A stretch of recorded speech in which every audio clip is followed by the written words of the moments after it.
રાજપીપળા ખાતે 9 ઓગસ્ટના રોજ વિશ્વ આદિવાસી દિવસની ઉત્સાહ અને ઉમંગ સાથે ઉજવણી કરવામાં આવી। આ અવસરે આદિવાસીઓએ પરંપરાગત પોશાકમાં સજ્જ થઈ નગરમાં ભવ્ય રેલી યોજી હતી। સંયુક્ત રાષ્ટ્ર મહાસભાએ 23 ડિસેમ્બર 1994ના ઠરાવ 49-214 દ્વારા 9 ઓગસ્ટને આંતરરાષ્ટ્રીય આદિવાસી દિવસ તરીકે જાહેર કર્યો હતો। વિશ્વભરમાં પ્રથમ વખત 9 ઓગસ્ટ 1995ના રોજ આ દિવસની ઉજવણી કરવામાં આવી હતી। આધુનિક સમયમાં આદિવાસીઓ શિક્ષિત થયા છે, પરંતુ વિશ્વ આદિવાસી દિવસની ઉજવણી માટે તેમને સૂટ, પેન્ટ, બૂટ છોડી પરંપરાગત પોશાક પહેર્યો હતો। ખમીસ, ધોતિયું અને પાઘડી પહેરી ધાર્યા પાર્યા સાથે રાજપીપળા નગરમાં આવ્યા હતા। ડીજેના તાલે ટીમલી નૃત્ય કરી તેમણે ઉત્સાહપૂર્વક દિવસની ઉજવણી કરી હતી।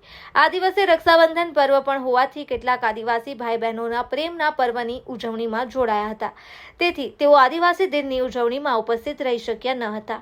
જો કે જેટલા આદિવાસીઓ હાજર હતા તેમનામાં અનેરો ઉત્સાહ અને જોમ જોવા મળ્યો હતો। રાજપીપળા ખાતે આદિવાસીઓ ઉત્સાહ અને ઉમંગ સાથે વિશ્વ આદિવાસી દિવસની ઉજવણી કરી હતી।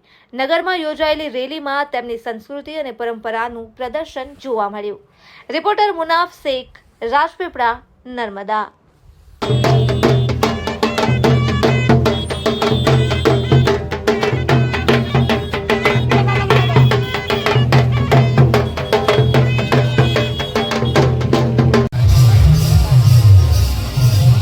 ऑगस्ट विश्व आदिवासी दिवस ये यूनोए एक बहुत मोटी आदिवासी समाज ने भेट आपेली है।